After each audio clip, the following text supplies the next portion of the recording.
नमस्कार, मैं इंस माथुर, आप देख रहे हैं द लीडर हिंदी। बरेली में एक चौंकाने वाला मामला सामने आया था जिसमें एक फर्जी आईएएस गैंग के कुछ लोगों को पकड़ा गया था।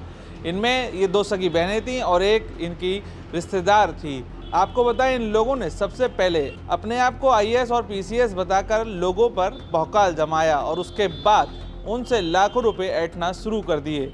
रुपए लिए गए थे सरकारी नौकरी लगवाने के नाम पर, जिसमें सहायक विकास अधिकारी, कंप्यूटर ऑपरेटर, क्लर्क समेत वाहन चालक की सरकारी नौकरियों का प्रलोभन दिया गया था और कहा गया था कि आपकी सरकारी नौकरी लगवा दी जाएगी, जिसके एवज में मोटी रकम भी वसूली गई।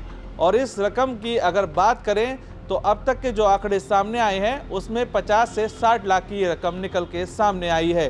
पहला मामला जब खुला था तो उसमें कई चीज़ें भी जब्त की गई थी, जिसमें इनके एक अकाउंट में 55 लाख रुपए, कई बैंक खातों की पासबुक, कई एटीएम कार्ड, मोबाइल और डाटा भी एक इनका लैपटॉप के जरिए से जो निकला था, उसको रडार पे रखकर पुलिस ने जब जांच की तो अब तक इन पर 13 प्राथमिकी दर्ज हो गई हैं। इस बार दर्ज हुई एफआईआर में इस आईएएस गैंग में डॉक्टर विप्रा शर्मा के पिता वीरेंद्र शर्मा को भी आरोपी बनाया गया है।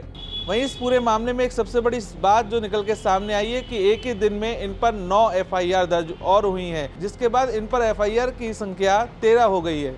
तो इस तरीके से इन बहनों ने मिलकर एक पूरा प्लान रचा। विश्वविद्यालयों में ये जाती थी, वहाँ पर भोले भाले लड़कों को ये फंसाती थी और उसके बाद ये पूरे ट्रैप में लाने के लिए उनको सरकारी नौकरी का झांसा देती थी, जिसमें बदायूं, पीलीभीत, बरेली समेत अन्य भी जिलों के लोग इसमें सामने आ रहे हैं। बरेली की भी अलग अलग तहसीलों से इन्होंने लोगों को ठगा है। बात करें तो बरेली के सुभाष नगर थाना क्षेत्र स्थित नेकपुर, बरेली के शीशगढ़ और भी कई जगह के जो लोग इसमें सामने आए हैं। वहीं बारादरी थाना क्षेत्र की बात करें तो फाइक एनक्लेव के भी लोगों को इन्होंने ठगा है। इसमें मुख्य आरोपी जो डॉक्टर विप्रा शर्मा है, वो अपने आप को पहले एसडीएम बताती थी और मुरादाबाद में तैनात कहती थी, जिसके बाद उन्होंने एक नई गाड़ी खरीदी जिस पर एडीएम एफआर लिखवा लिया। इसी के साथ ही इनकी सोशल मीडिया पर कई भौकाल दिखाने वाली रीलें भी वायरल हुई हैं, जिसमें ये कई गाड़ियों के काफिले के साथ भी नजर आई हैं।